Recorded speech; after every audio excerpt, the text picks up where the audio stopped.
Hi అందరికి, నా పేరు గోవర్ధన్. నేను సుపీరియర్ కంపెనీ నుంచి వచ్చాను.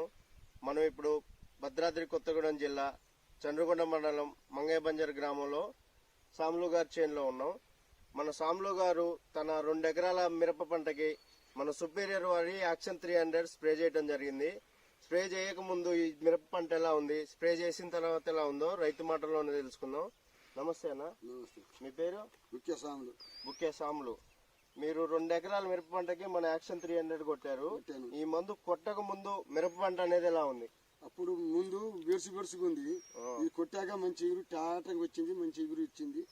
పురుగు పోయింది, దోమ పోయింది. కొట్టక ముందు అనేది పురుగు ఉందా? బాగా పురుగు ఉంది, బాగా దోమ ఉంది. ఈ కొట్టాక దోమ పోయింది, పురుగు పోయింది. ఇంత ముందు వేరే మందులు కొట్టినా ఆ పురుగుకి? చాలా మందులు కొట్టినా, ఇదే పోలే. దేనికి పోలే? పోయింది. యాక్షన్ 300కే పోయింది. చూడండి, చెట్టు కూడా ఎంత మంచి గ్రోత్ ఎరిగిందో. గ్రీనిష్ తో చూపియన్న చెట్టు.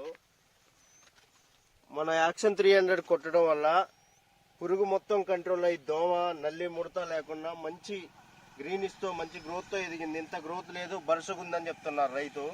ఇది కొట్టడం వల్ల మంచి రిజల్ట్ అనిపించింది. మంచి రిజల్ట్, చాలా మంచి పని. ఇంకోసారి కొట్టాలనిపిస్తుంది. ఇంకో రైతులకి మనం రికమెండ్ చేయొచ్చా? పురుగు దోమ ఉందని చెప్తే చేయవచ్చు. విన్నారుగా మన రైతు మాటల్లో. సుపీరియర్ వారి యాక్షన్ 300 నల్లి ముడత దోమ పేనుబంక అన్ని పోయి పురుగు, ఎలాంటి పురుగు అయినా కంట్రోల్ కాని పురుగు మన మందుతో కంట్రోల్ అవుతుంది. ప్రతి ఒక్క రైతు మిరప పంటలో మన సుపీరియర్ వారి యాక్షన్ 300 స్ప్రే చేసుకోగలరని కోరుకుంటున్నాం. థ్యాంక్ యూ అన్న. Thank you Baba.